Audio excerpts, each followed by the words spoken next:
Good evening everyone. आज हम लोग इलेक्ट्रोकेमिस्ट्री वैद्युत रसायन का चैप्टर शुरू करेंगे। सबसे पहले हम लोग इस चैप्टर में आने वाले टॉपिक को देखेंगे कि इसमें क्या क्या पढ़ना होता है। मैंने इसको हिंदी और इंग्लिश दोनों में लिख रखा है। जिस लैंग्वेज में आपको कंफर्टेबल लगे आप उस लैंग्वेज में इसको देख सकते हैं। सबसे पहला है redox reaction, EMF of cell, standard electrode potential, next equation and its application to chemical cells, relation between Gibbs energy change and EMF of a cell, conductance in electrolytic solution, specific and molar conductivity, variations of conductivity with concentration, Kohlrausch law, etc. अगर हम लोग इसमें देखें तो जो हमारे पास पढ़ने के लिए सबसे पहला टॉपिक है वो क्लास 11th केमिस्ट्री का टॉपिक है रिडॉक्स रिएक्शन। तो हम लोग सबसे पहले रिडॉक्स रिएक्शन वाले टॉपिक को एक बार दोबारा से देखेंगे, एक बार रिवाइज करेंगे। जैसा कि हम देख सकते हैं कि जो ये रिडॉक्स वर्ड है, ये रिडॉक्स वर्ड दो वर्ड से मिलकर के बना है। उसमें जो ये RED है ये लिया गया है वर्ड रिडक्शन से, और जो ये वर्ड OX लिया गया है ये वर्ड लिया गया है ऑक्सीडेशन से।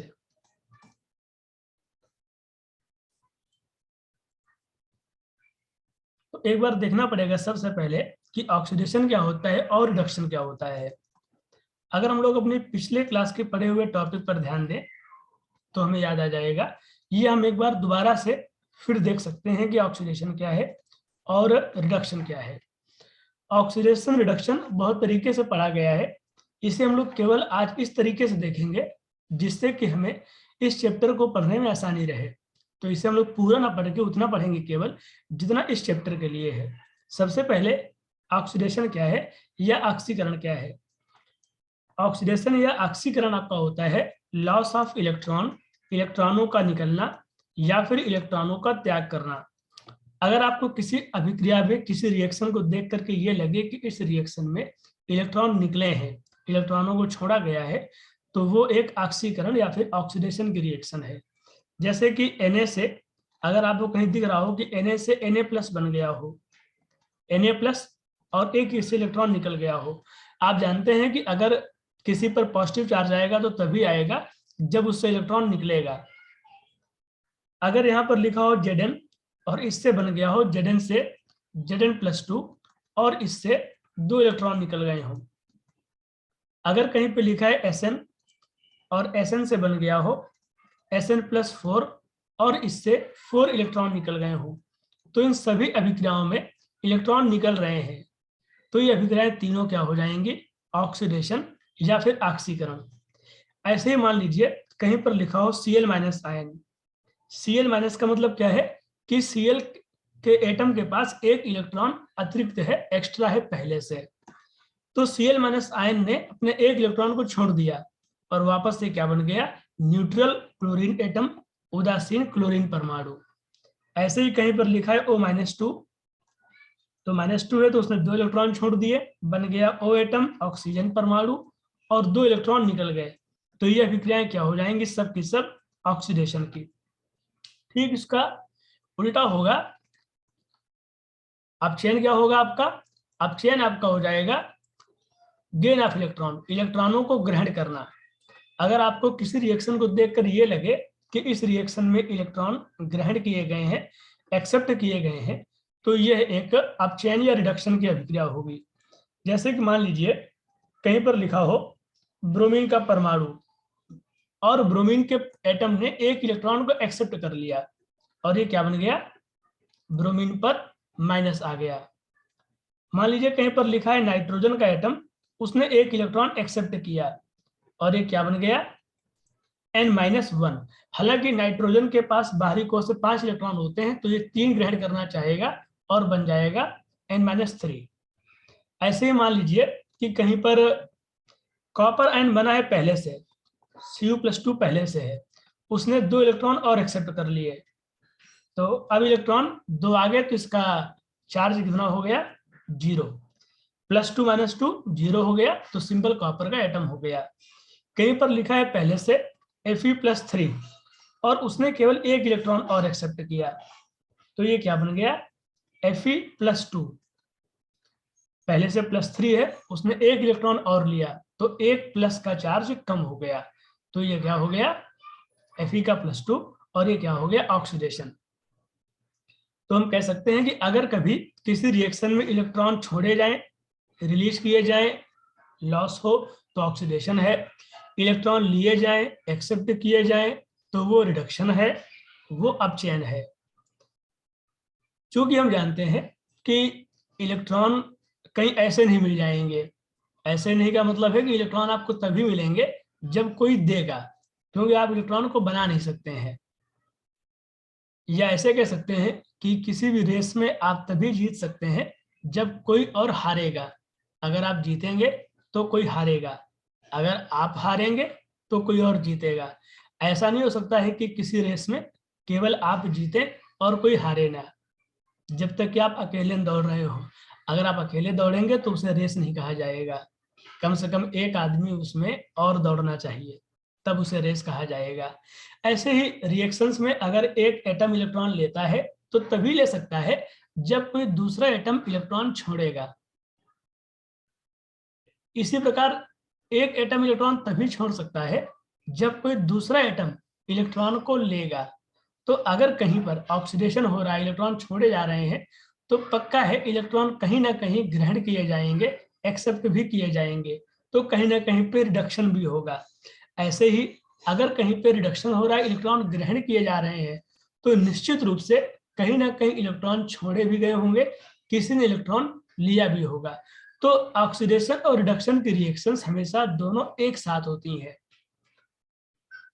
ऐसा नहीं हो सकता है कि कहीं पर केवल ऑक्सीडेशन हो या केवल रिडक्शन हो। अगर कभी ऐसा हो कि आपको अभिक्रिया में केवल एक ही दिख रहा हो, दूसरा बहुत सारी कोशिश करने के बाद भी ना दिख रहा हो, तो इसके दो अर्थ हैं। पहला अर्थ तो ये है कि आप देख नहीं पा रहे हैं। दूसरा अर्थ ये हो सकता है कि आपको जो अभिक्रिया दी हो वो एक अर्ध अभिक्रिया हो, वो एक हाफ रिएक्शन हो, उसमें केवल आधी अभिक्रिया दी गई हो, अभी आधी अभिक्रिया ना दी गई हो। तो कभी कभी ऐसा भी हो सकता है। तो आपको हमेशा इसके लिए अलर्ट रहना है कि अगर किसी रिएक्शन में आपको केवल एक ही दिख रहा है, तो इसका अर्थ है कि हो सकता है कि वो केवल एक आधी अभिक्रिया हो, अगर आप दूसरी कोई गलती नहीं कर रहे हैं तो। अगर आप कोई गलती कर रहे हैं तो अलग बात है।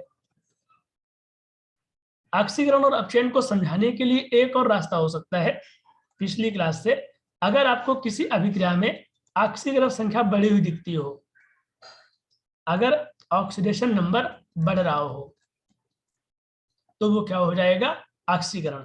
हम ऐसा कह सकते हैं कि ऑक्सीकरण संख्या का बढ़ना या फिर इंक्रीज ऑफ ऑक्सीडेशन नंबर।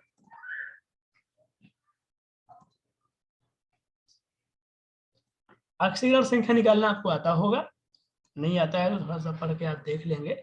जैसे मान लीजिए कहीं पर लिखा हो Zn और Zn से बन गया हो ZnO, तो हम जानते हैं कि जब Zn केवल लिखा है तो जिन का एटम होगा तो उस पर कोई उसका ऑक्सीकरण संख्या 0 होगी, और ZnO में कितना हो जाएगा, +2, तो ऑक्सीकरण संख्या बढ़ रही है, तो ये क्या हो जाएगा, ऑक्सीडेशन।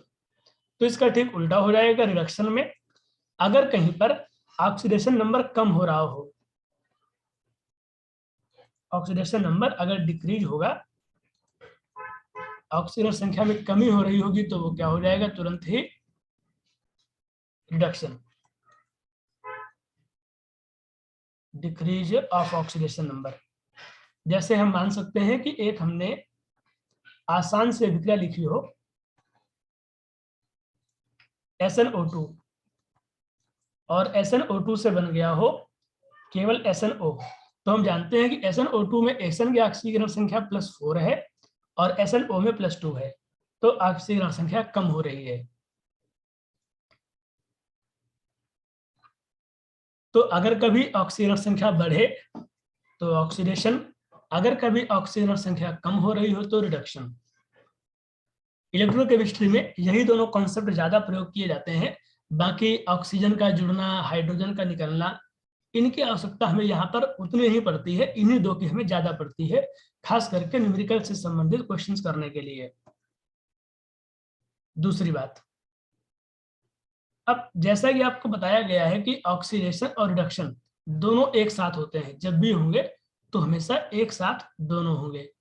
इसे करने के पहले आज आपको हम कुछ क्वेश्चंस दे रहे हैं जिनको आप सॉल्व करें, और जिन हम एलिमेंट को अंडरलाइन करेंगे, रेखांकित करेंगे, आप उनका ऑक्सीकरण संख्या निकालें। तो आज आपका काम है find oxidation number of underlined atoms.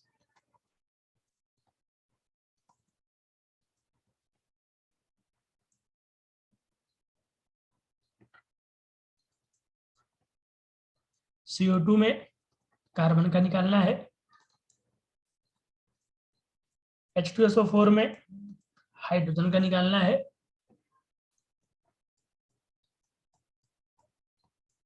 HNO3 में N का निकालना है, HPO3 में P का निकालना है,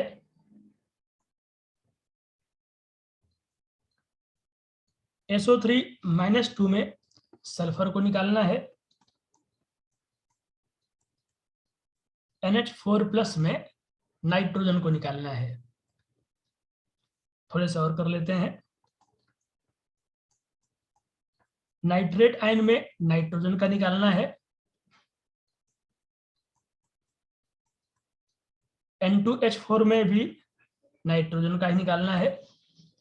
कुछ एक दो थोड़े से टफ क्वेश्चंस करके देखेंगे, आपसे कराएंगे। PT NH3 whole twice Cl2 में प्लेटिनम का निकालना है,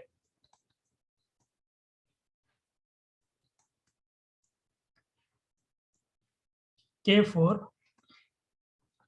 FeCN होल 6 में आयरन का निकालना है। आप इन 10 क्वेश्चंस को करेंगे, हम लोग इसके बाद इस चैप्टर को फिर से कंटिन्यू कर पाएंगे।